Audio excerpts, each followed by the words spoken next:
Okay, okay, okay, okay, okay. Big thanks for everyone that is listening here live, either through Rumble or YouTube. That's right, it's a midweek report. We are here, we are live. Shout out to y'all. You know what I'm saying? You go ahead, hit the like button, hit the share button. We appreciate the support here on the Boxing Source. We're just doing work. We're continuing to do work here. Of course, we've been doing a lot of stuff here on the Boxing Source. Of course, I am still recovering from last weekend. I'm telling you, that experience really took a lot out of me. Shout out to those on the live chat. Shout out to Jesus Sim there on the YouTube live chat, man. Salute to you, right?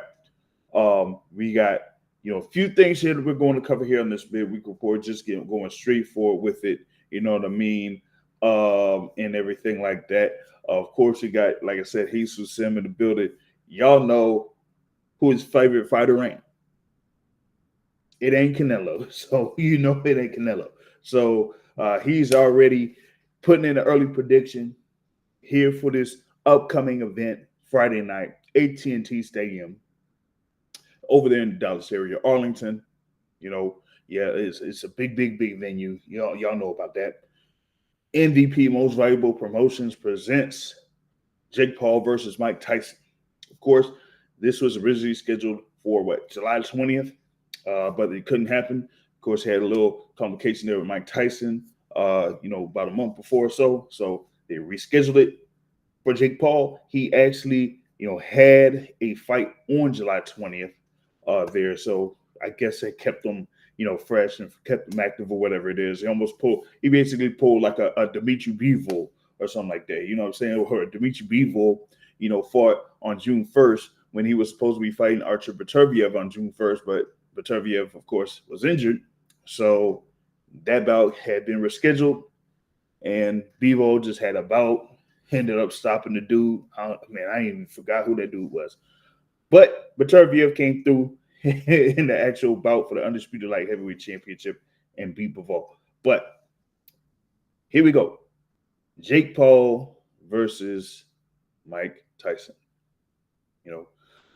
This is a very, very, very big event, man. I mean, when I tell you that a number of people have been, talking to me about it, that just shows you, how much interest there is for this particular bout, man. You know, I'll put it this way: as far as like being a member of the media and things like that, there's a routine to applying for credentials for these bouts, for these events, for these fight cards, and for me, usually the routine is that they will usually give you a response about a week before the fight happens or so. Like it'll be a week or about 9 or 10 days. For me, it was pretty much like what, about 2 weeks, 2 weeks or more. You know what I'm saying? That was the thing about it. I think if I'm not mistaken, uh man, it was almost a month. Yeah. It was pretty much a month before the fight took place for them to respond as to if, people were approved or not. I wasn't approved. I mean, that's all good. I'm all right. I'm cool with it. You know what I'm saying? But that tells you a month before the fight, that just shows how much interest around the world that this particular event has. I mean, I was in attendance for, one of the press conferences that was for the original date, you know, that was at the Apollo Theater, over there in New York City, right? In Harlem. And there was like a lot of people that were in attendance for that. Then, when the bout was rescheduled, they had another press conference there in the New York area. And you could see there that, man, it was crazy. That whole joint was crazy, right? So even for that one, I couldn't necessarily make it. So that just goes to show how much is invested in this particular event. Now, posted up a report on the boxingsource.net, where you had reported purses there for, few fighters there for Jake Paul and Mike Tyson, and also for Amanda Serrano and for Mario Barrios.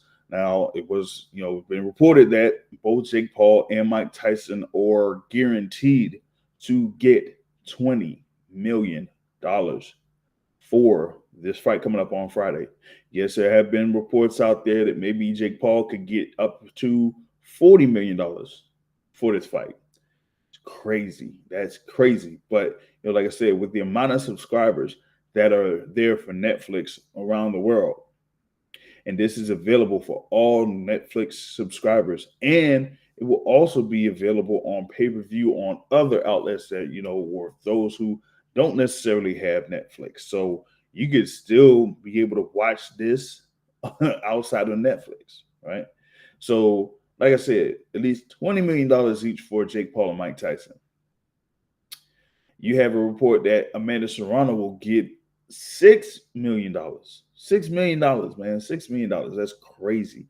That is wild. When have you ever heard of, that much money being put into a women's boxing match for one fighter to get $6 million? Now, there's been other reports that Katie Taylor would get about $6 million as well. So that's about $12 million, a $12 million purse for the rematch between Katie Taylor and Amanda Serrano, right? And also for Mario Barrios, who is defending his WBC welterweight title against Abel Ramos, he will get $3 million, reported to get $3 million for his fight against Abel Ramos. That is double than what he got for his fight against Tank Davis, when he fought over there in Atlanta. You feel me? So that kind of like goes to show you, man, how much overall interest there is in this particular bout, man. I want to see if I could. Now I know that I had recently, checked out the whole thing with the media workout, basically, or whatnot. That's the thing that I'm gonna see here if I could go into the history there, because I recently looked at it. So open workout there on Most Valuable Promotions YouTube page is almost at 500,000 views. 500,000 views. So that just shows you, like, come on, man, this thing is going to be crazy when it comes to Friday. Now, as far as like me doing a live, commentary during the fight card or during the fight, I'm up in the air in reference to that. You might do that, might not do that. I'll pretty much like have a decision here probably within the next day, or probably about hours before the fight card starts, right? But, going into the fight itself, right? I mean, of course, this kind of, this basically started up when you had in 2020 Mike Tyson going up against Roy Jones Jr. in an exhibition bout, right? But in that particular fight card, right, you had Jake Paul, right, going up against Nate Robinson, right? And in that particular fight, you've seen what, as they call, of course, in social media, them viral moments, where Jake Paul viciously knocked out Nate Robinson, right?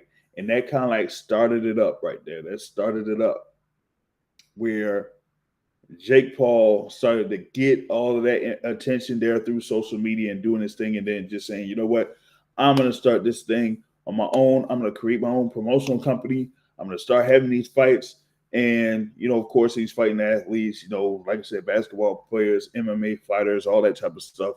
And once the interest started building and building and building, his card started to build and build as well, So he's been doing that here ever since 2020. And though he has that, that lone loss there to Tommy Fury, right? He's still been able to generate a lot of interest in his fights, right? But with this one, this was the one that kind of like made everybody like say, "Oh boy, this is going to be an event." So you got Jake Paul here, and this is going to be his 12th pro bout. Yes, it's a pro bout. It's sanctioned as a pro bout by the Texas State Athletic Commission. And you're going to have Jake Paul in there, of course, at 10 wins with that lone loss. There are 7 wins by way of knockout, 27 years old at 6'1", going up against the baddest man on the planet, the former undisputed heavyweight champion of the world, multi-time heavyweight champion of the world, Michael Gerard Tyson. Probably one of the most famous figures in the world, not just in America, in the world. Okay. Of course, 56 professional fights, 50 wins, 6 losses. There, he had like a couple of no contests there, whatever it is. He had the whole thing with the disqualifications with Evander Holyfield, of course. But 50 wins, 44 of those wins by way of knockout. Of course, at his peak, probably the most dangerous fighter out there, pretty much in history, right? And one of the most even at this particular point, 58 years old, still one of the most feared figures around. So you have this whole thing here where it has been almost 20 years since his last pro fight against Kevin McBride. Of course, he had that exhibition with Roy Jones Jr., but it's been 20 years since they actually had a sanctioned bout, right? But even with that, it's like, a number of folks, whether it's folks in the boxing game or those that are fans of the sport, they want to see if Mike Tyson is going to knock out Jake Paul. They pretty much want to see that happen. A number of people, still say, hey, you know what? I'm sick and tired of Jake Paul. He's making a mockery of the sport. He ain't really taking it serious. So Mike Tyson go in there and he's going to take out Jake Paul, beat him up, and take him out. But you also may have some people that say, hey, given Mike Tyson's current status, that maybe this might not be that good for him. So let's see here, man. I'm gonna try to see if we got some folks here that's going on, man. I want to see if I could have my guy set up here, whatnot. See if he gets set up here to join in reference to this discussion. Since I'm on the whole thing with the new streaming apparatus, some people got to get a little bit used to it here and there. But I kind of like switch things up too, because for some, over in what I used to use, they were having a lot of trouble on that. So wanted to see if they could go ahead and use this here real quick. Seeing if I could get him going, get him jumping on or whatnot. If he's able to join in. So let's see here, man. I'm trying to make sure that he's able to be on. Let's see what we got here. So I'm going to do that, and he should be joining here in a moment. Of course, this is the host of one of the fastest rising podcast things out there on Twitter, right? Of course, he has like a lot of trouble with his co-host. He still, is trying to coach his co-host and bring him along here a little bit with a number of his takes and things like that. But his co-host is also proclaimed to be the John Madden of boxing, which I'm like, come on, man, the John Madden of boxing. I'm not sure about all that, man. I am not sure about all that. But let's see here, man. I'm trying to get him to join in. Looks like he's still on mute or whatever it is. Like hopefully he's still on or whatnot. But that is. Oh no, I'm here. I didn't think you were ready. Yeah. Oh Yeah, yeah. I'm ready, yeah, man. What's yeah. going I'm on, here. my dude? What's Hey going on? man, you tell me, man. Hey, Keyshawn Davis, uh, star, star, a star is born. I mean, what more is there to say, man?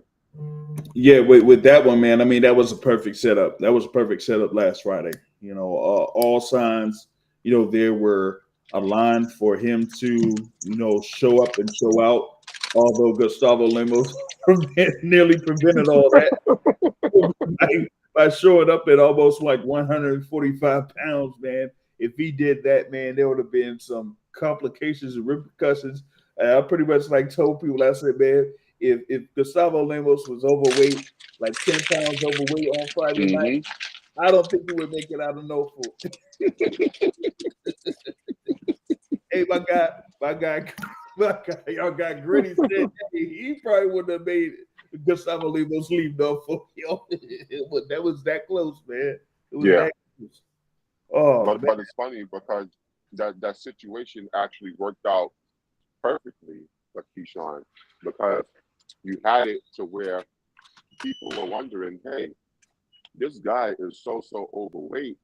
We wonder if it's even a safe fight for Keyshawn to take. This guy Mhm, clearly has a distinct weight advantage. So a lot of mhm. people were wondering if that was going to factor into the fight. And for Keyshawn to do what he did and just demolish this dude within 2 rounds, I Yeah. think that actually added to the mythology of the fight and it added to the hypeness of the night because everybody was out for blood. They were mad at Lemos. And for Keyshawn to Mhm. do that, it was like he almost punished him for missing weight. Yeah. Yeah, for sure. And the thing about it with Lemos was he it wasn't like he was really flabby or that type of stuff. We still had like good amount of that solid solid build on him. So there was like almost no way that he could cut anywhere lower than what he did on the weigh-in on Thursday, which was 141 pounds. So Yeah. it's like, hey, they had to make the decisions like, hey, um let's see if you can make it there within 10 pounds because they still wanted to, of course, have the thing with the IBF eliminator thing on it and Now have. let me ask you a question. Do you think that he tried to make weight and missed it, or he was just like fuck it? I think it was like, fuck it. Yeah. I Yeah. think it was like, fuck it because I don't think he was counting on the once you get rehydration. to, like when they had the actual weigh in on that Thursday night and it was at 141, that tells me that he probably was a good amount over Mm-hmm. before they actually agreed to terms to have the fight in the first place. So basically, his whole camp was at least trying to get down as far as possible until the day of the weigh-in. So Yeah. Yeah. Yeah. that was the thing about it, you know. But yeah, it did work out very well for Keyshawn Davis. I thought that was like his best, overall, performance. He was able to, show everything that he could potentially possibly do. I think that this is coming off of his performance against Miguel Madueno, at least for me, where you were there in Newark. You're also there, like I was. Shout out to Cap Quest. Your Cap Quest. He was over there in Newark.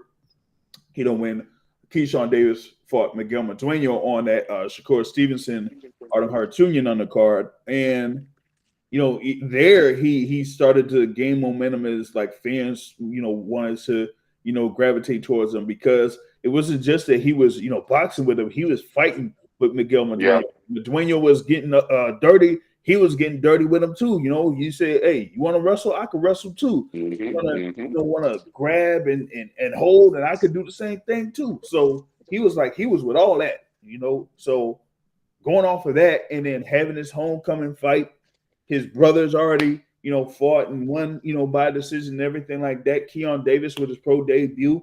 And then, for him coming out to the ring there with Booker T. Washington High School, down the road, there from the Scope Arena in, having this whole family out there showing up, sold out crowd, that was like the best way to kind of like cap that off, so Yeah, to speak. yeah. You know? Well, what a performance, man. And what a night boxing. I think Top Rank really fought lightning in the bottle, and I hope that they end up capitalizing on it because I don't think they knew that event was going to be like that, or they would have put it in the bigger arena, you know. Well, But the tickets sold fast; it was 10,000 strong, and when the lights turned on, he did his thing, man. Shout out to Keyshawn Davis. I mean, there's nothing bad you can say about his performance. yeah. Now, on that, we have our, common friend out there that was around the Top Rank and the production team, and he pretty much told us that once they started to do ticket sales out there for this event, that they went so fast, they went like gone. So with it being like a nostalgic type of thing there with the Scope Arena, of course, 30 years after Pernell Whitaker defeated Buddy McGirt there in that same arena. Outside of that, they could have had it in a bigger arena and it would have sold out easily. So Yeah, that tells you that they were long overdue for an event there in the Norfolk, Virginia area. You know what I mean? Yeah. And I think being that the Davis brothers went 3-0, they have to do it again. They got to do it again. They got to come back there. I think they should come back there for this next fight, but make it the Barinchik fight.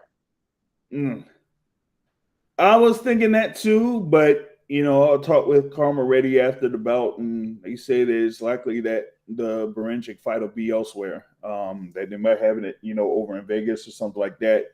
And then, if Keyshawn gets that win, then he'll defend the WBO title back in Norfolk. So that's what it's looking like. Seems like the plan there, or whatever it is. You know what I mean? So that was great there. You had the comments that Keyshawn had after the fight. But going into that from a business perspective, it just seems like Keyshawn is quickly building himself up and like I said before, going what he did in Newark. And he had something like that in another card in Newark beforehand when Stevenson fought Yoshino. He was on that card and he had a knockout victory in that particular fight card. So he's been kind of like building himself up there in Top Rank. And of course, I wasn't talking about him potentially or having a fight with Raymond Murataya. I've been calling for that fight for a year plus, right? But given where Keyshawn Davis is on the WBC rankings, the IBF rankings, the WBO rankings, it's pretty much imminent that he's going to be fighting for a world title. That's what they got him set up for, So that's what I'm looking at there for Keyshawn Davis to start off 2025. There now, going over real quick the undercard on that, since you were able to join in the other day, you had Troy Isaac there in the co-feature bout. You had, of course, as I mentioned there, Kelvin Davis with the decision win, Keon Davis winning his pro debut, but also we had the return of Rais Alim, and he was first bout on that card, which I found very interesting. There that they would have a 10-round bout to start off the card. So, and it looks like him. Usually he was a contender there at 122, but all signs lead to him competing there at 126 pounds. So that's something there that I kind of like found very interesting, so to speak. I think what they're doing with him is they're just collecting guys in and around 122 and 126 as potential future anyway opponents, basically. That's exactly right. That's pretty much what I was thinking there. While he was having that fight, so it was like, hey, see if he's going to be available because of course, Top Rank already is trying, has the scheduled bout for Naoya Inoue in December, and then bringing him over to the States in 2025. So, I think for that, maybe they'll say, hey, okay, we got, this guy. We got to see what's, going on here, at 126 for, maybe the world title picture at 126. So multiple options out there, for Naoya Inoue, but for Reyes Salim to, get back after, a couple years, a hiatus, they're getting that win over, what was it? Derlin Hernandez, right? Just outbox him, clean sweep and everything like that. So, maybe they get him, back in the mix here pretty soon before they, set up a potential fight against Naoya Inoue. They had the thing. What is it? Austin Deanna versus DeAndre Pettis. I felt like that fight was closer. I felt like that fight was closer than they had it. What was it, like 6 rounds to 2 in 2 scorecards and 7 rounds or whatever it is. So in favor of Deanda, I thought that Pettis landed a good amount of good shots on Deanda. I think it was more about the second half of the fight that Deanda was doing well, and I think that's what kind of like banked the bout for him in that. And also we had Robert Merriweather III score a near clean sweep over Eric Howard there to go to 8-0. And soon after the midweek report is done, I will post up an interview with the King, Robert Merriweather III. Yeah, that's right. I just completed an interview with him. Okay. On the YouTube channel, so y'all be able to check out the YouTube channel here later on down the line, and you'll be able to see my interview with Robert Merriweather III. But yeah, overall, that was like a great card. Shout out to Brother Aladdin there for invite me and a few folks on the crew there on Twitter to go out there and and everything there. So that's the thing about it. It says brain and heart test first. Hey, I know that they had the whole thing with the Texas State Athletic Commission and the whole thing with tests, but I'm telling you right now, man, with all that, as much money that's on the line tied into this bout, I don't know, man. If they say that he ain't properly, he ain't 100%. They might slip a little bit of that 20 million or 40 million out there, man. I don't know. You know what I'm saying?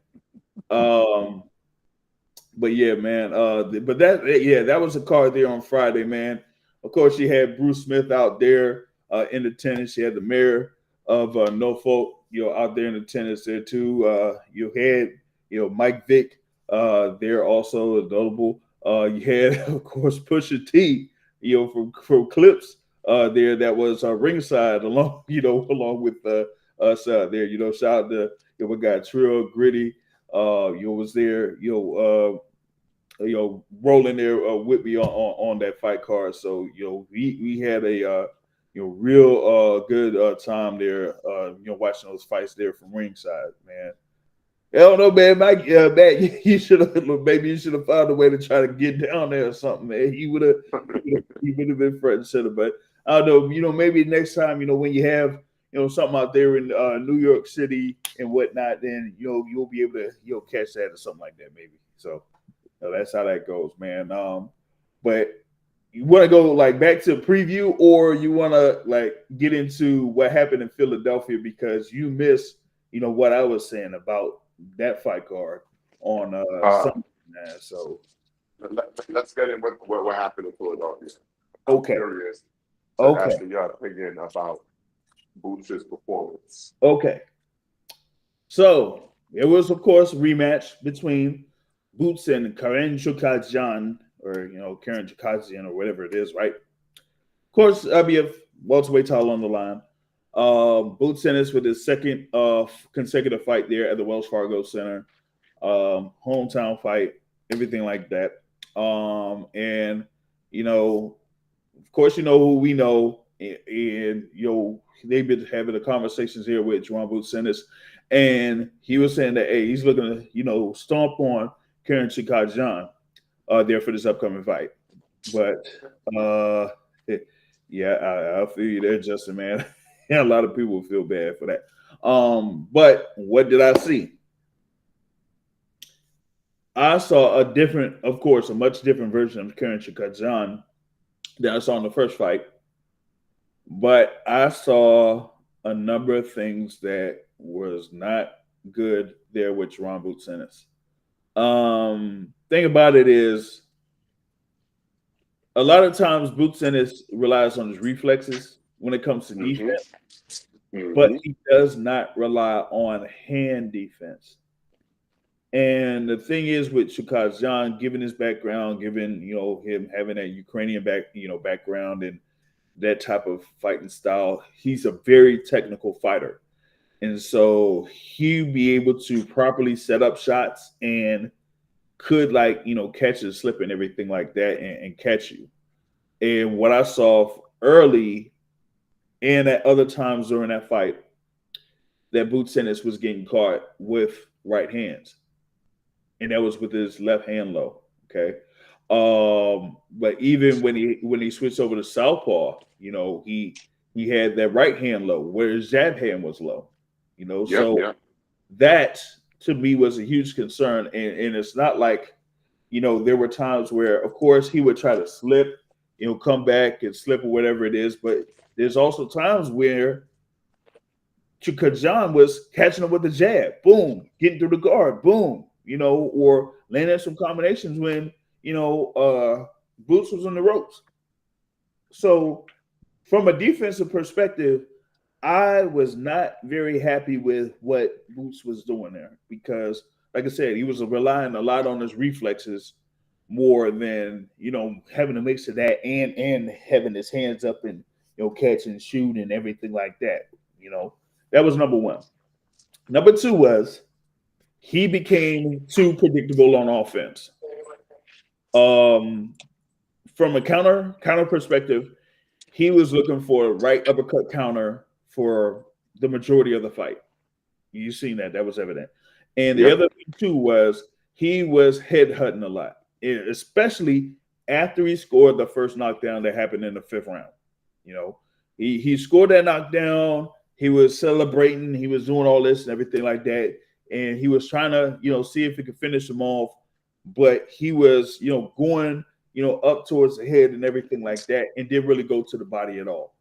And from that fifth round on, he did not go to the body that much. And I was like, they're screaming, where is the stab jab to the body? Where is something to set up, a body shot so that you could get the guard down of Karen Chakadjan and, throw a little feints here and there or whatever it is. Like, I didn't see that. You know what? You should have been in his corner then, because what you're saying, I didn't hear Bozy say any of that. All Bozy said, "Get him out of there! Come on, man! You got to get rid of him! Get rid of him!" But he didn't say how. He didn't say how. I don't understand that. Yeah, man, it was wild. It was wild, man. Um, and the thing about it was like, I'm like saying, yo, go to the body, like mix things up. I was there, Gritty was there, you had Trill there, you had King P there, you had Ty there. Like we were all there in the same row. And all of us were like basically saying the same thing, like go to the body, like set up shots. There was like one time there, man, when Boots had Karen like backing up to the ropes. And Karen pretty much like at one instance like had his hands down.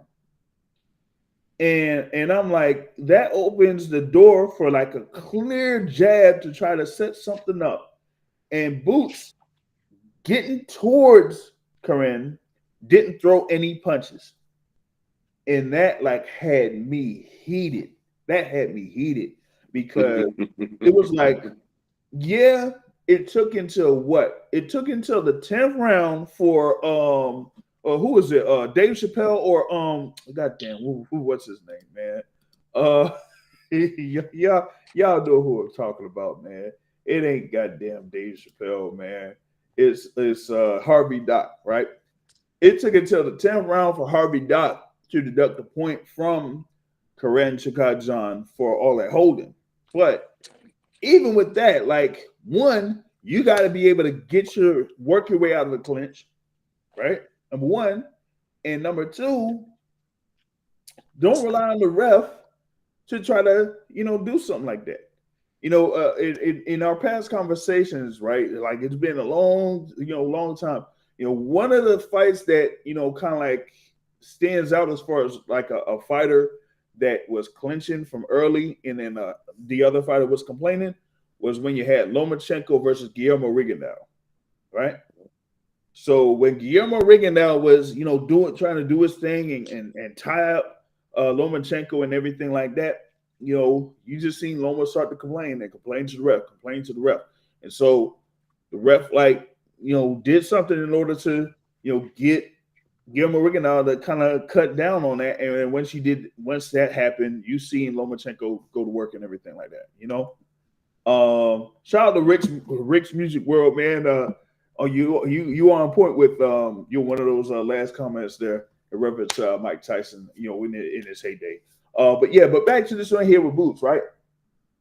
I didn't see him, do things to kind of like work off of those clinches.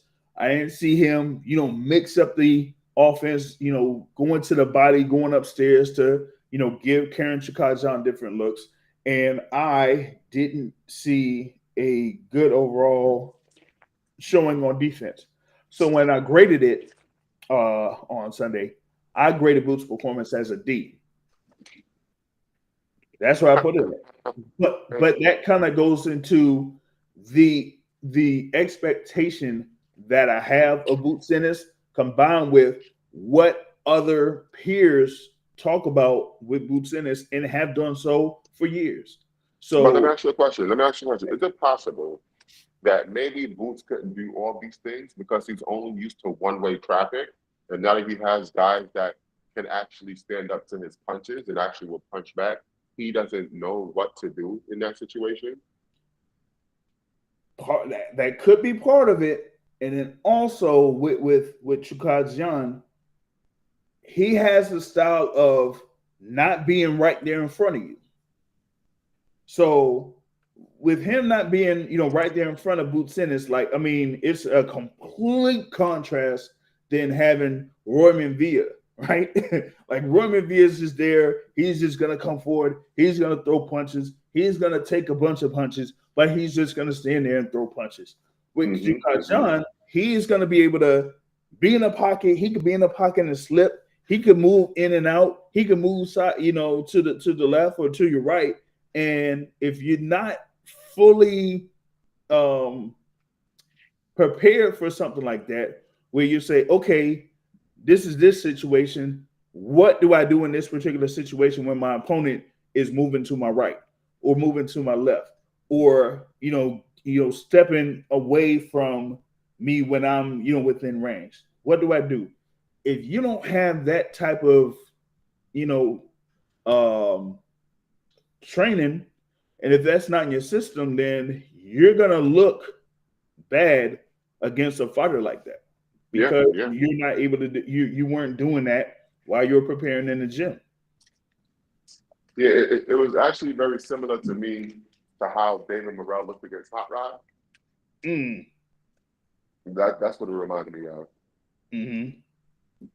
Yeah, because Hot Rod is somebody that moves around the ring a lot and gives you different looks and that type of thing. So it's like, okay, what do I do in this particular point? There, when it comes to David Morrell Jr., you know what I mean? So that's the thing about it. So I'm like, yeah, man. I would say with Boots Ennis, I mean, I know that they're saying that, hey, he could potentially fight Virgil Ortiz Jr. And Virgil Ortiz Jr. is somebody that is more someone that kind of like stands right in front of you.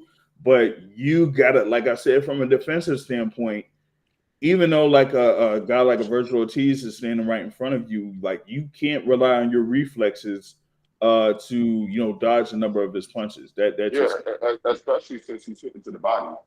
Mm-hmm. Yep, exactly. So that's going to be one thing that I'm looking for. I know that Boots was talking about it in the post fight press conference that he's going to work on that, and that all the a lot of the other fighters don't have that particular style that Shukajan has. But like I said, I think a number of fighters look at that and saying, "Hey, maybe I could do something here against Boots Ennis where he might get caught a couple of times, and then then we'll see where Boots is at that particular point."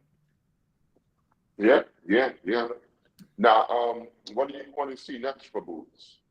Like realistically, though, realistically. Realistically, I want to see him against Iamana Stanionis Mm-hmm. because Iamana Stanionis is a fighter there. Of course, he has one of those world titles, the WBA title, right? And he kind of like has that little mix of movement, but also able to get in the inside and work with his opponents. You know what I mean? I kind of like say, man, what was it? His Stanionis, when he had that fight over in Dallas, right? I felt like that particular bout was one that was that was like one of my favorite fights there of that particular card against Razab Batayev, where Mm-hmm. it was just like infighting, a lot of good infighting, a lot of movement just within within close quarters. And you seen there with Sanionis that he could bang with a number of those guys, because Batayev had came in there, he came off that win against Jamal James where he stopped Jamal James, right? So I like to see Boots Ennis against a fighter like Iman and Sanionis to see what he does. Oh yeah, I agree. I agree. So I definitely agree. so yeah, that's what I'm kind of like looking for there for Boots Ennis here in the future. I mean, I know that they're seeing if they could have Boots next fight there on February 22nd, potentially against Virgil Ortiz Jr. As it looks like they're trying to do a Matchroom and versus Golden Boy type card or whatever it is. I don't think that's happening. I don't think that's happening. Mm. I know that Oscar and Eddie are talking a lot of trash here right now, but we just got to see how that Yep, turns. yep, yep. You had that thing with the co-feature about with Jesse Bam Rodriguez against Pedro Guevara, and Bam Rodriguez did what was expected. Beat up Guevara and just took him out within 3 rounds. Like I said, I have Bam Rodriguez there in the Boxing Source pound for pound top 10. I have him there at number 5. So he was able to, like I said, do what he needed to do. Go to 21-0. Defending that WBC super flyweight title.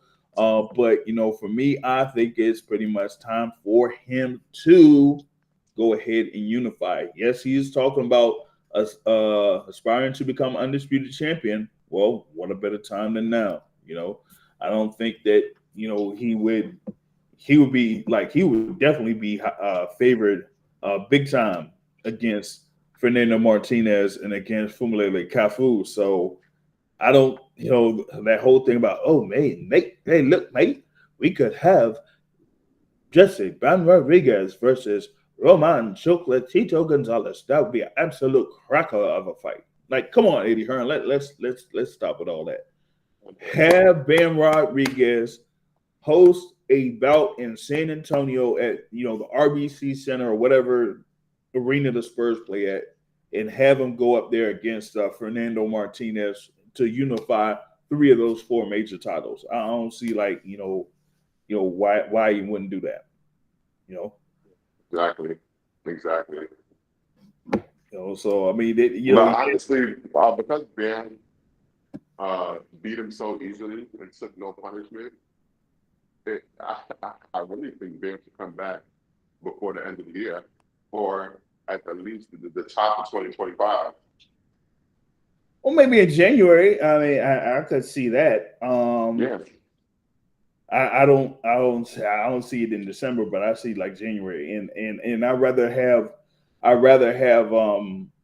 Bam Rodriguez versus Fernando Martinez at the SBC Center there in San Antonio in January than to have Bam Well, Rodriguez versus that can't happen because Puma is fighting Yoga December Wait, hold up. 31st.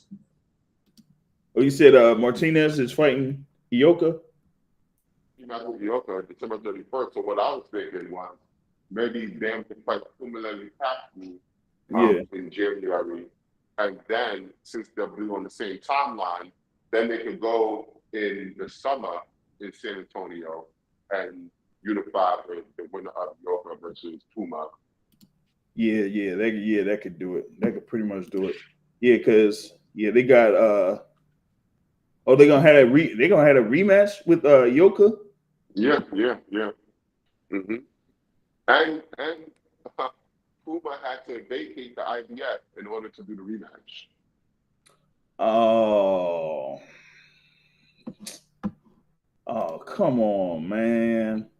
Come on, man. Come on, dog. So you telling me that Fernando Martinez got to give up the IBF because the IBF be IBFing? Yeah, he already gave it up. That's a done deal. He dropped it last week. Oh shoot, man. So now I gotta update the deck whole thing with the IBF rankings and all that. That's insane, man. I mean, see, this is the type of stuff that makes it, more difficult for fighters to become undisputed. But depending on their actual status, whether they need undisputed or not. But these sanctioning bodies kind of like make it really difficult for these fighters to become undisputed because of this type of stuff. You know what I mean? So yeah, man. But with Ben Rodriguez, like I said, he's there around that top 5 pound for pound. And thing about it is we just gotta look to see what's going to be next for him. Like I said, they might as well. I said this like right after the fight. I said it's about that time for Ben Rodriguez to defend his title there in a headline bout in San Antonio. He'll pack the place. I mean that's just pretty much Do you think they'll pack the pace? the SBC Center. I think he can. Okay. Because the thing about it is like, well, depending on Frostbank Center. Man, they call that whole thing like 50. They call these arenas like 50 different things like every year or something, man. It's like whoever sponsors the most money or puts in the most money to put their name on it. That's what the name of the arena is. Like, come on, man. What are we doing? 19,000 capacity at the, as they say now, the Frostbank Center. Okay. All right. Yeah, 19,000. I think they could put in 19,000 people. Yeah, they could do Yeah, if they sell $5 tickets, yeah. that. The ringside seats to be $100. Yeah. Oh man, yeah. I guess so, man. I guess so. Yeah, Uh, listen, I like Ben, but he ain't anywhere. Calm down. Them little dudes don't sound like that. yeah, I guess you could say that.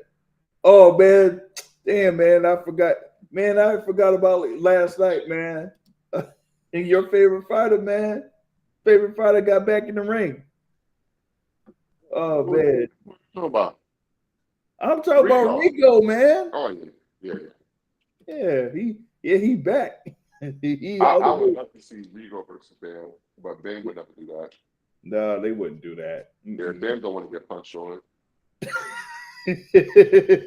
You sure? You sure that Rigondeaux is going to be able to punch? Oh yeah. Rico knocked him out in the first round. What you talking about? I know. I don't know, man. It probably took 2 punches for him to knock that dude out. I don't know. My man Rico Porter, strip club. Let's go. Oh man, that would be something, man. That would be something there if you had Pam Rodriguez versus Guillermo Rigondeaux. That would have been funny, man. What else went down on that joint, man? You had Raymond Ford up there. That's now at what 130 pounds. You'll get a unanimous decision win over your Orlando Gonzalez to win a version of a WBA title that put him in position for top ranking there for the WBA. We know currently that Lamont Roach Jr. is the WBA 130-pound champion. Maybe they could try to angle something there for Raymond Ford to fight Lamont Roach Jr., but you still have to think for Lamont Roach to be there in line to fight Gervonta Tank Davis. That could potentially not be in Houston anymore. But not only that, that guy, Albert Batier, about a or something like that. Wait a minute. Yeah, he's the mandatory. Yeah. So let's see here. What is his name? Arthur. No, it's Albert. Albert. Oh, okay.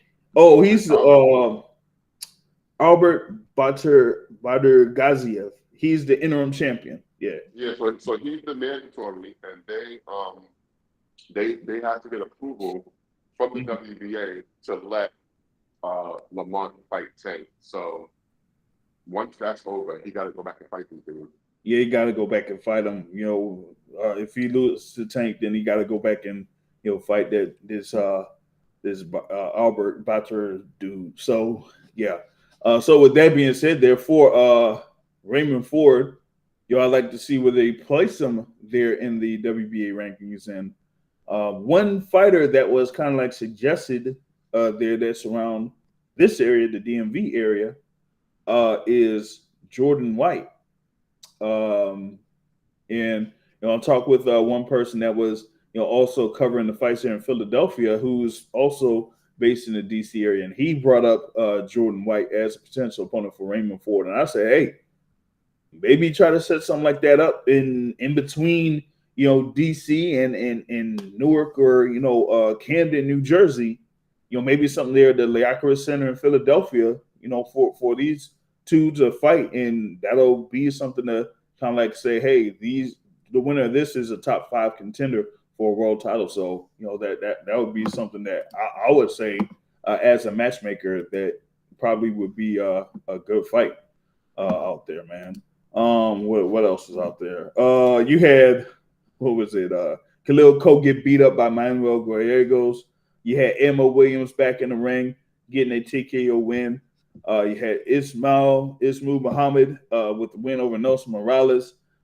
Dennis Thompson, they're part of Boots' promotional company, get a TKO win. And the pro debut of Zakeem Moses, they're getting a decision win over Michael Ruiz. So, and yeah, I was there from, pretty much was arrived there when the first fight happened. So I was there from fight 2 through the main event and everything like that. So talk about very, very I was very exhausted by the time I got back home on Sunday, to say the least. What's boxing in one weekend, man? You need a life. That's the way you put boxing in one weekend. The hell is wrong with you? Yeah, no. Hey, if the chef was on here, he would be proud of me. He would be proud of me for doing all this coverage of boxing, man. You know what I'm saying? Now with all those fights that happened this weekend, right? 2 big cards, right? Mm-hmm. Plus you had the Thursday card with Ostley Iglesias. Mm-hmm. We had the card with Subaru and Matias. All these boxing events that we had. Yep. Of all these events, how many fights do you think Mike Brady watched?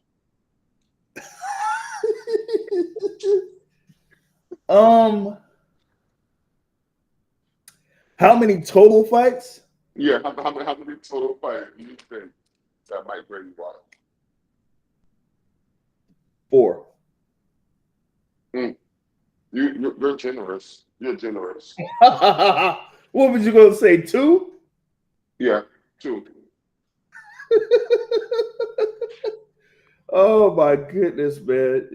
I don't know, man. I said 4. I'm gonna give him the Keyshawn fight. I'm gonna give him, the Boots fight in the co-feature, maybe for the Boots fight. No, the co-feature for the ESPN Plus. So he watched Troy Isley You watch Ain't, Keyshawn and ain't the no Boots and way Bam you Rodriguez. watch Troy Aikman. Ain't no way you watch Troy Aikman. Oh my goodness, man. Oh man. Oh yeah, that's funny, man. But yeah, that was a very, very busy weekend there. Yeah, you had Super Matias with a what was it, second round knockout win there. So you had that. Osleys Iglesias is actually interesting because he is also like highly ranked there in what was it, the WBC, like number 5 in the WBC. He's there with either Tiger Promotions, right? Same promotional company that has Christian and Billy. So I don't know, man. Maybe they're trying to position Iglesias for another fairly significant fight there at 168 pounds. Yeah, Also, yeah. also, speaking of 168, while you had what was going on in Norfolk, I did talk with Esau Dieguez, as I mentioned to you, and he gave me an update there of super middleweight contender Lester Martinez. Of course, he was scheduled to face Joson James on the Pro Box TV card last month. Didn't because of like a serious health issue that came up, and his trainer there, brother Esau, he said that Lester Martinez is still in recovery, and that he wouldn't necessarily like be back in the gym until the start of 2025. So we might not see Lester Martinez in the ring until maybe late February. Wow. So Wow. Well, yeah, hopefully he's good, man. so there's that. All right, so that being said, now we could get into the nitty gritty there with this fight card there. Like I said, Jake Paul versus Mike Tyson, man. A big event, and we all know that Matt loves big events. Okay. I mentioned, before you got on that this is such a big event that Magnum Media sent out responses for media credentials a month before the fight took place. They never do that. They Yeah. never do that. And so it's usually a week before a fight card takes place. But for this, it was a month before. That tells you how many, requests probably that they got all at once. Yeah. And, going off of the original scheduled bout that was for July 20th. So that kind of like carried over to this one. So hey, when you have Netflix involved, when you have it at the this big arena at AT&T Stadium, it's gonna be crazy. Like I was mentioning, they're scheduled for 8 rounds, 2-minute rounds. Right. I think it's to kind of like accommodate Mike Tyson or something like that. Of course, he's there at 58 years old, Michael Gerard Tyson. But still, you see the amount of interest outside of boxing for this event right here. So looking, I'm kind of like saying, hey, I feel like this is going to eventually come out to like a quote unquote, as they say, a viral moment. I'm leaning towards a knockout on either side. They said like the odds for a draw is like what, plus or 1,000 or 1,000 or something like that. So I don't know, man. It looks like a good amount of people are trying to go in on knockout either way. Let me see here, man. Man, I don't want to. Well, actually, it's unusual for a draw to be plus 1,000. Usually, the draw is plus 2,200. Yeah. So if a draw is that low, that means a lot of people are betting on the draw. Mm-hmm. Yeah, it's like a lot of people are betting on a draw or something like that. So yeah, let me see here because I'm looking at the DraftKings there, man, and they got Jake Paul at minus 210, Mike Tyson at plus 170. Disrespectful to the budget. Uh, Disrespectful. plus 1,400 for Mike Tyson Wow. in the bout, first round knockout. Plus 1,400. They I got might a have to draw. take that back. Plus 800 for a draw on DraftKings currently. So That is low. That's yeah, low. yeah. They got, but I mean, they got plus 140 Jake Paul by KO TKO. Don't even speak that into the atmosphere. Right, right. Yeah, I don't even see that, man. I don't even see that, but I think some people are kind of like looking at what happened to Evander Holyfield, but yeah, but we saw what happened there in the at the workouts, man. Mike Tyson is still Isn't working Evander hard. Holyfield like a good 4 years older than Mike Tyson? What is that? Isn't Evander Holyfield like a good 4 years older than Mike Tyson? Yeah, I think so. But yeah, that's the thing about it, man. It's like, hey, it's more about like I think they're saying like after 2 rounds or so, how is Mike Tyson's condition going to be? But that's going to be like 4 minutes of ring time basically is the 2 rounds. So Oh, is it gonna be 2 rounds? it's going to be 2 minute rounds. 2 minute rounds scheduled for 8 total rounds. So I'm looking at it like, okay, if Tyson could really, try to dig in and catch Jake Paul there early, then yeah, you might get that stoppage there for that. But outside of I would say 3 or 4 rounds, then I'm gonna be like, okay, what is Tyson's condition going to be? But I mean, what Yeah, happened? yeah, but Tyson's it's 2 minute exhibition. rounds though. It's 2 minute rounds And though. yeah, it's 2 minute rounds. Man, I don't even know if they had the information for the exhibition that he had with Roy Jones, but I forgot if that was 3 minutes or 2 minutes though. All I know it was 30 minutes of my life I didn't get back. So Oh man. Oh boy. That was funny that man.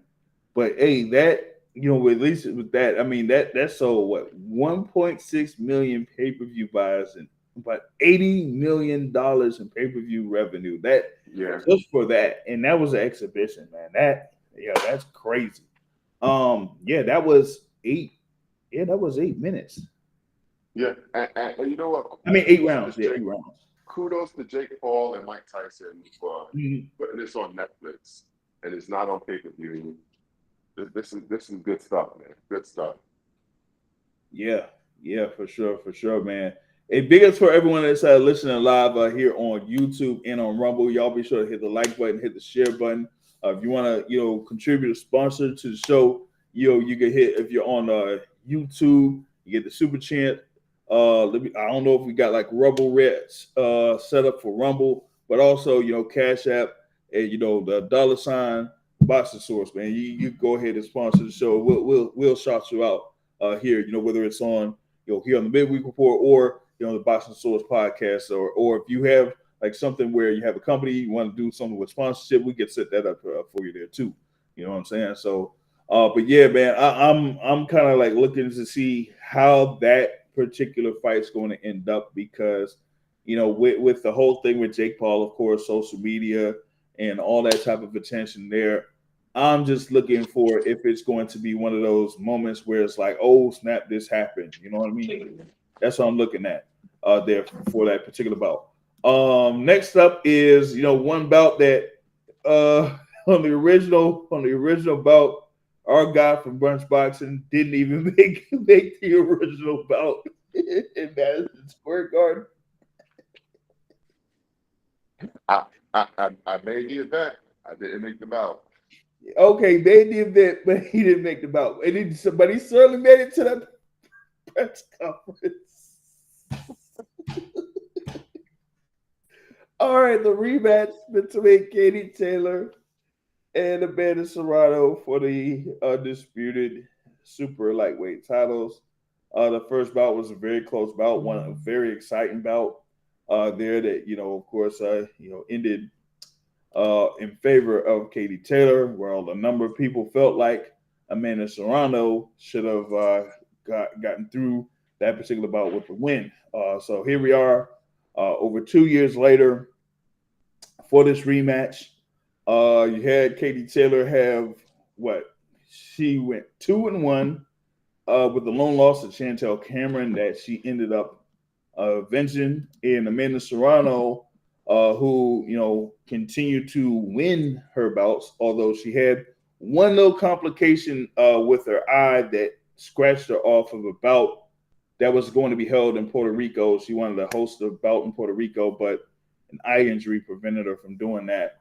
But now she's still in good condition to have this bout against Katie Taylor, and so I think a number of fight fans that enjoyed that first bout is looking forward to this bout. I think these two fighters have styles that kind of like mesh up very well to have like those type of action type bouts. So I expect the same thing here with that. We're back on the DraftKings because they had that on -120 for Katie Taylor and +100 for Amanda Serrano.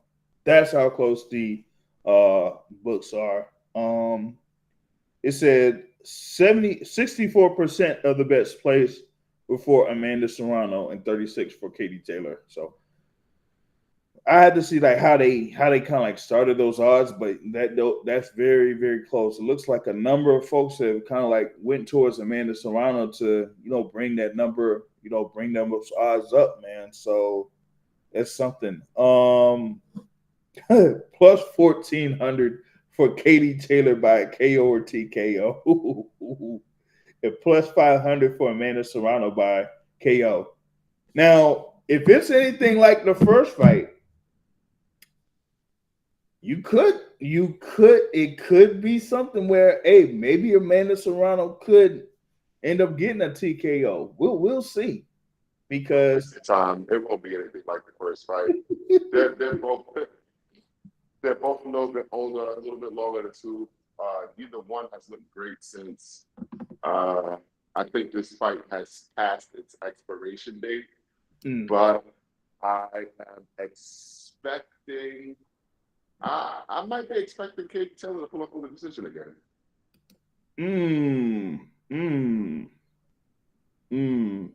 So you think it'll be her activity will just be enough? Because listen, Amanda Serrano can't really box like that. She's I don't know, man. Right. And who has she fought since the Taylor fight to prepare her for this rematch? She hasn't really fought anyone of any significance. Right. Nobody like he had the fight against Erica Cruz, Heather Hardy. Come on. And then the two fights after that, like you might as well not even mention them. Like, come on. Like he said, come on, man. Nah. So yeah, there isn't that much that really like kind of like says, hey, this has a similar style to Katie Taylor. It's just that with the amount of fights that Serrano has had and the amount of stoppage wins that she's had, that maybe she could get that here in this rematch. But like you said, she's there at 36 years old. And Katie Taylor's at 38. You know what?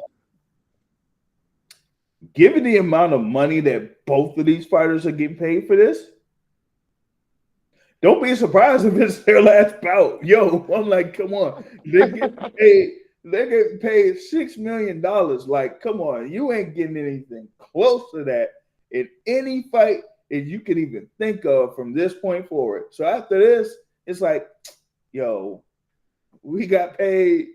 We set for life. This is it. We good. Exactly. After this, I would be like, yo, I'm good too. At 38 now, I'm all right. I'm all right. Exactly. Oh, geez, man. And that's something they're getting paid over $6 million each for this rematch. That's $12 million plus. When have you ever imagined a $12 million purse for women's super lightweight bout. Probably not even close to 6. You know what I'm saying? Not even close to 6. So that's gonna be some type of thing there for the co-feature bout. You're gonna also have WBC World Welterweight title on the line. Mario Barrios versus Abel Ramos. Mario Barrios getting paid $3 million there for this bout against Abel Ramos. Netflix I guess they just throwing away money, man. They throwing away money. Mario Barrios here against Abel Ramos, defending the world title here. Ramos is at number 8 in the WBC rankings currently. Interesting situation for Ramos to get this world title opportunity. His record is for his last 5 fights 3-2, with a win over Omar Figueroa Jr. in 2021 and a bout that was in Mexico in April. Apparently that would get you a world title shot, but that's a whole nother story. For Mario Barrios, he's kind of like gone on the winning streak there. 3 consecutive wins since losing to Tank Davis and Keith Thurman here, which includes the win over Yordenis Ugas and Fabian Maidana here. So looks like Barrios is kind of like establishing himself here in the welterweight division as the WBC welterweight champion, and there should be able to outpoint Abel Ramos for a win here, man. I don't think they're kind of like leaning much towards any type of stoppage victories here, man. And oh my goodness, DraftKings has Mario Barrios at minus 1,400. Come on, y'all. Come on. Minus 1,400. That's insane. That's the stoppage. Stoppage, yeah. But even with that, you can get plus money, but it's plus 160. Plus 160. So yeah, they're really saying that Mario Barrios is gonna have a fairly easy night here against Abel Ramos, man.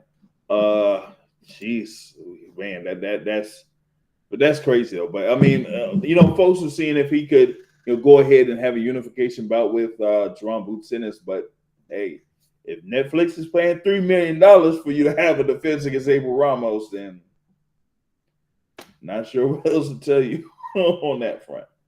You also have included in here Bruce Carrington getting in this fight card against Dana Coolwell. That'll be on what was it on? Come YouTube? on, look, bro, ain't nobody care about no YouTube fights.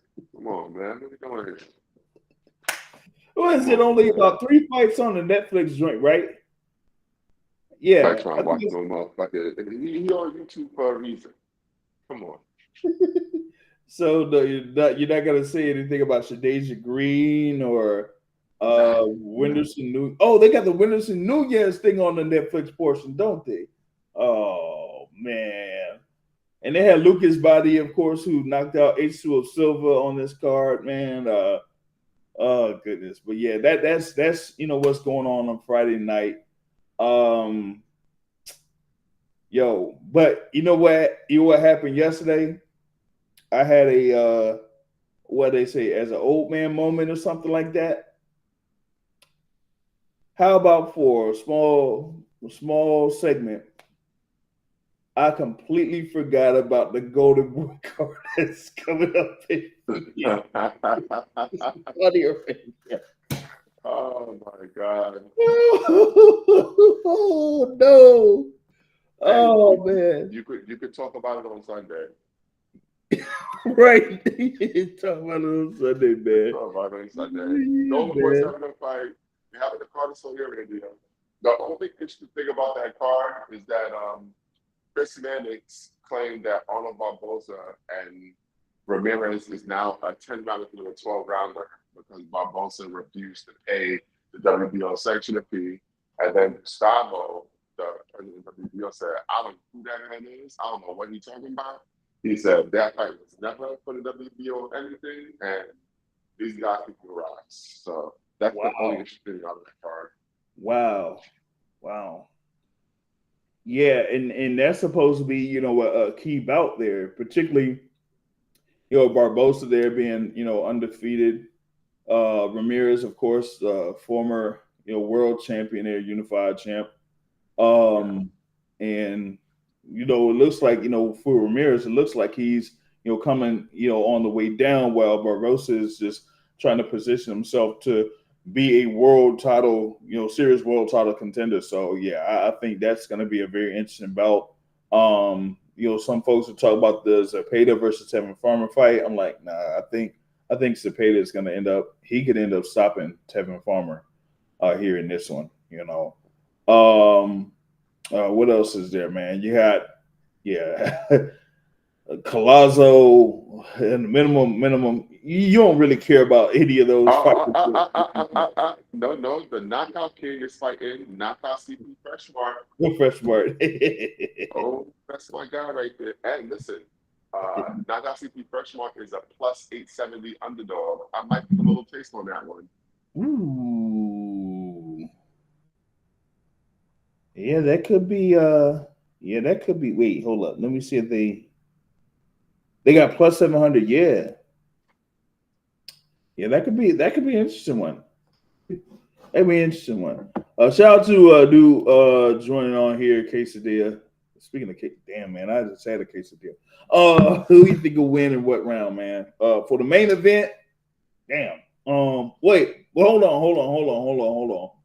Oh man, we got another guest on here, man. Hold on.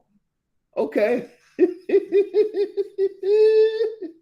All right, now I guess we can finally get the answer to the question that Matt asked here earlier. I gotta go. No. Come on, man. Come on. We gotta get the answer, man. We gotta get the answer to this stuff. Oh man, but let me see. Who I didn't even pick who would win between Jake Paul and Mike Tyson, man.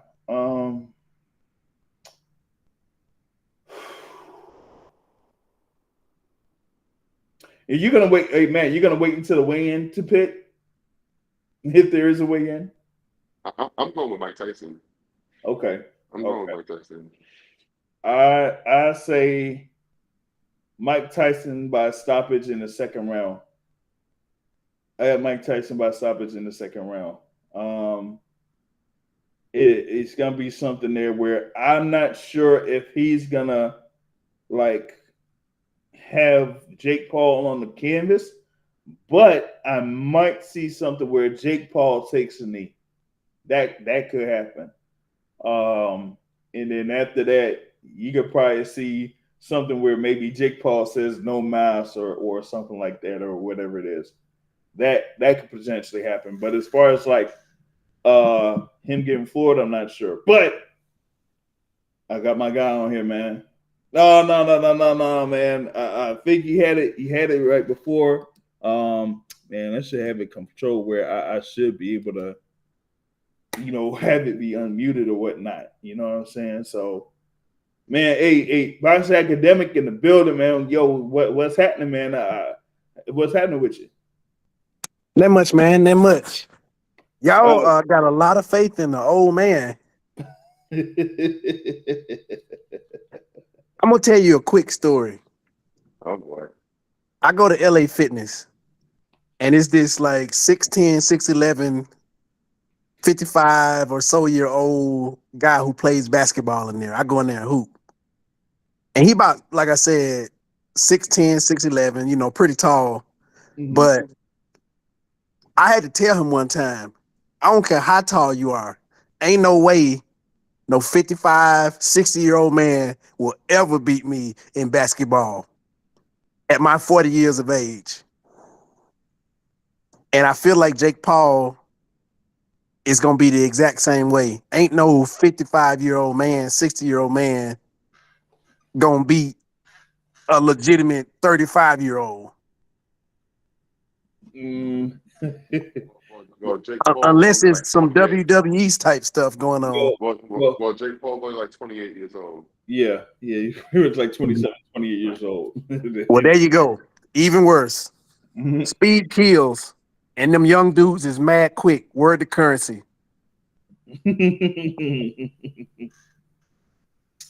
Yeah. Even though he ain't gonna be fast, Mike Tyson might be faster than him, but Yeah, that's the thing about it. And it's like, hey, we know how much experience that Mike Tyson has in comparison to Jake Paul. So all it takes is like for Mike Tyson to, be on his, P's and Q's and kind of set Jake Paul up. I mean, that's what I'm kind of like looking at, you know what I'm saying? That's why I feel like it's I'm leaning towards Mike Tyson with a second round stoppage or a second round KO, like Keenan. Yeah, that's the name, Keenan. So that's what I'm seeing. and if Mike Tyson gets stopped, how bad y'all gonna feel for condoning this fight? Condoning it, I don't, have any say in condoning a fight. I mean, we all know it's like a money grab. We know that, from for one way or another, both of these guys work together in order to, make this event happen. And just overall, I think it was something, good for both people involved. For Jake Paul, getting himself into something with a big event. And also, host a fight card that will be at the AT&T Stadium that has the capacity of over 100,000. So a number of his fighters are going to be involved in it. Amanda Serrano, Shadasia Green, a few others that'll be involved in the card. So for him to kind of like work to that particular point, that's a big move for him. And to secure a Netflix deal and be guaranteed as much money as he is for that's unprecedented. Like how many fights Netflix deal? Well, as far as like this particular fight card, though, that's what What's his guarantee? Guarantee is at least 20 million for both. For Jake Paul? For both, and it could be up to 40 million for Jake Paul. So wow.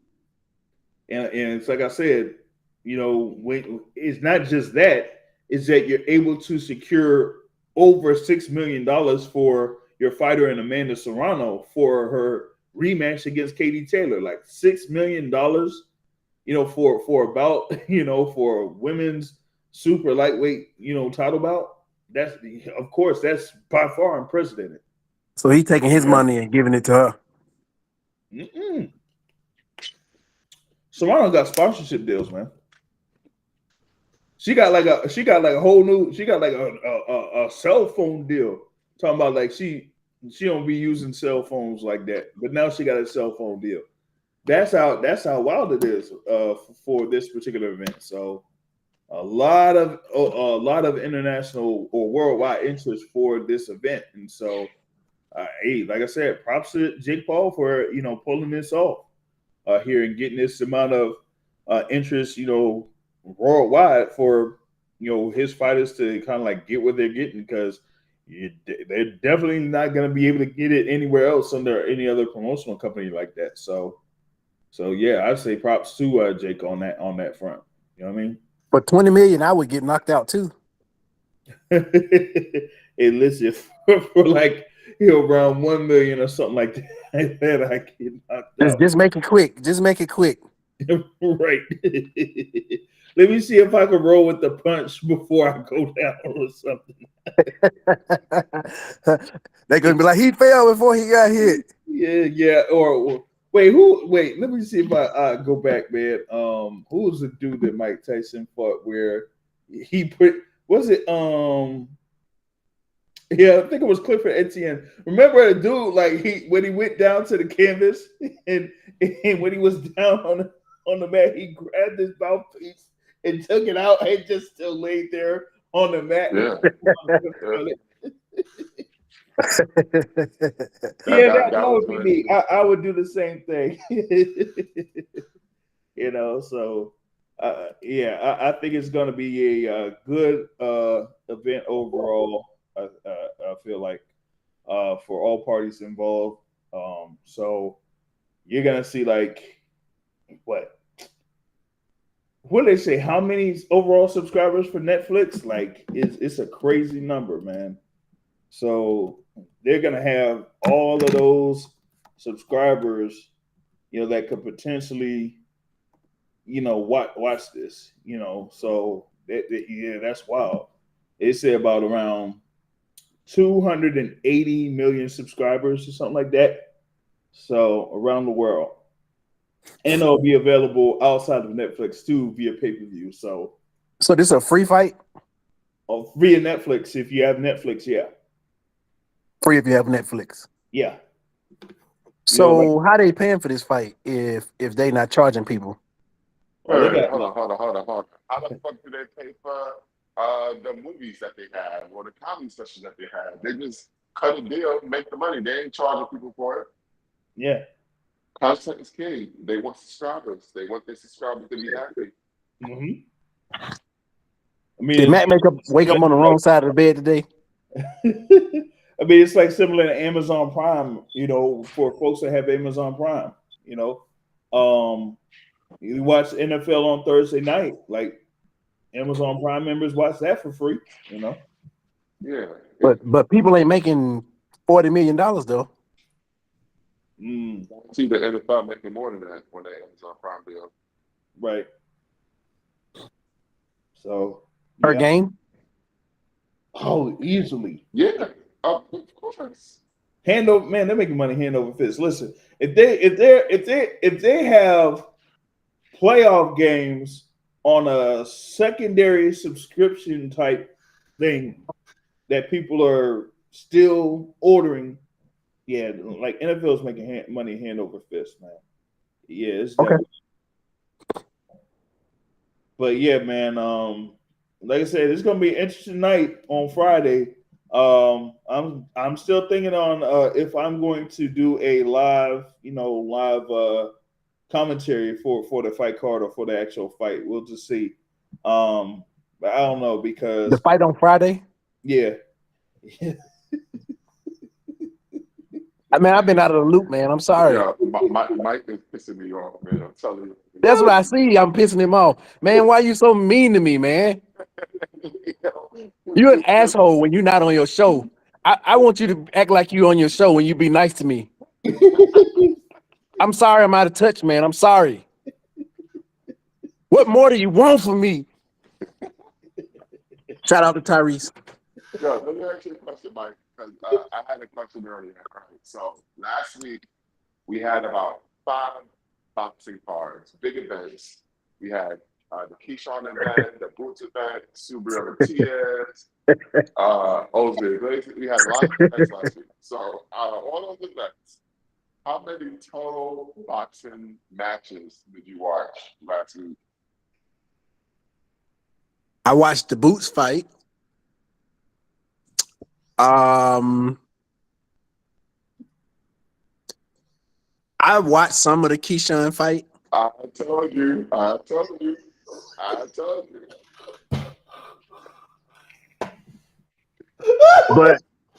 But last week I was with my family, so Okay. All right. We'll give you that, but still back got it. I gave you benefit of a dollar. I said it would be up to 4 fights that you watch live. But Matt said 2. I said 2. Oh, because it was 1.5. Oh my God. Yeah, 1.5. Oh boy. Oh goodness. I can't tell y'all my reasoning. I would have watched more fights if right. you know. I feel you. Yeah. But yeah. So I knew you were watching the fucking Bam. I knew that. He ain't watching the last fighters. Well, I watched the knockout, I believe. I watched like the end, like toward the end of that, but I didn't watch the fight. Word. But yeah, but real quick though, since you said you checked out the joint with Boots Ennis, what did you think about his performance there in that rematch? You know how when you put so much pressure on yourself that, like, when you are straining to shoot a basketball and you're not like locked in, focused on just, the fundamentals that you focus on, looking at the rim, making sure that the release on your shot is consistent with how you release it, and you like focus on the crowd and focus on how you appear when you shooting the shot, and thinking like you imagining yourself when you shooting the shot as opposed to focusing on the shot. I feel like sort of that was going on, but in the boxing sense, where he was, already sort of like talked it up that he had his number and was going to essentially finish him off. It wasn't going to finish in 12. And, you know, I mean, when the parts I was watching, because I didn't watch it intently enough,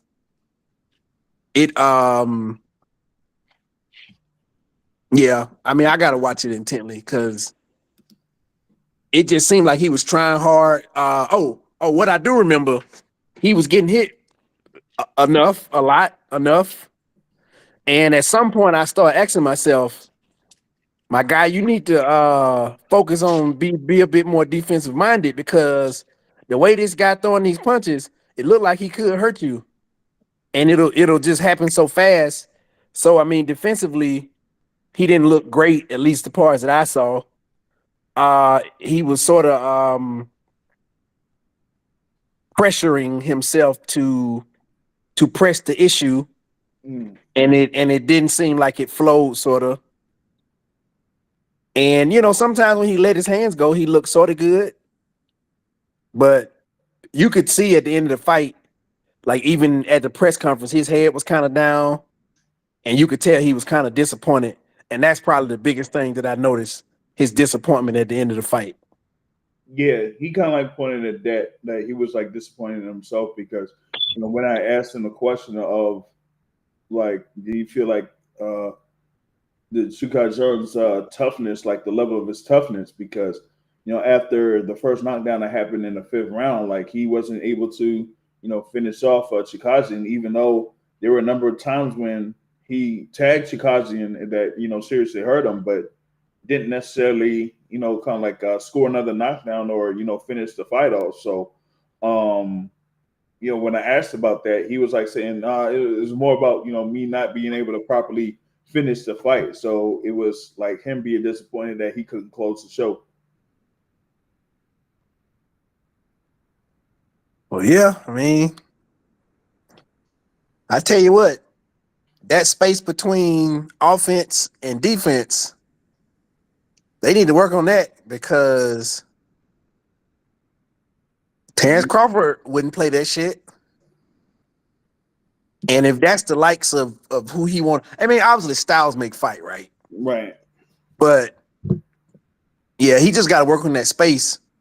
And it seemed like this is an overgeneralization, but a lot of Philly fighters with that style, which they got different styles but similar, got that same problem where they have that issue between the space between them throwing their shots and the defense is that middle space. They seem to just always on like a catch and shoot, or being able to fluently counter. You know what I mean? with your hands up. Definitely that. Because you can't be taking these shots all clean like that. Mm-hmm. We saw what happened to J-Rock. I was just about to bring that up. They all look the same, don't it? Like it looks very reminiscent. Like J-Rock, and they saw like a couple of signs of J-Rock with what they saw in Moose in that last fight, but I was like, nah, not necessarily there. But I mean, I could see where some people that observed that fight could see that there could be some elements of J-Rock there, but I'd rather wait it out to see what's next here for Boots Ennis, whether it's against a Virgil Ortiz or against the Iman Stanionis. And one issue is that a defensive strategy could be using your feet and getting out the way that way.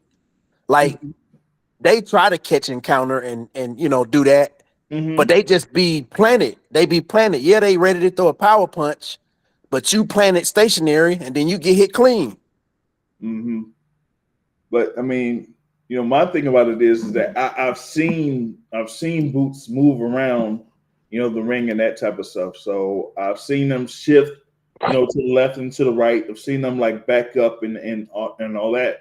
But against Chikajian, like it's almost like he didn't have enough of those moments, so to speak, there. So that's why I'm like, I don't know. Maybe it's the as we say, styles make fights. So maybe it's just Chikajian's style that isn't necessarily, conducive to, so to speak. So we'll see how he does here in 2025. They're working on either, having something with Virgil Ortiz. Like it was like early reports that they're trying to do that for February 22nd or February 29th, or have something against Iamana Stenionis for a unification bout. So we'll see.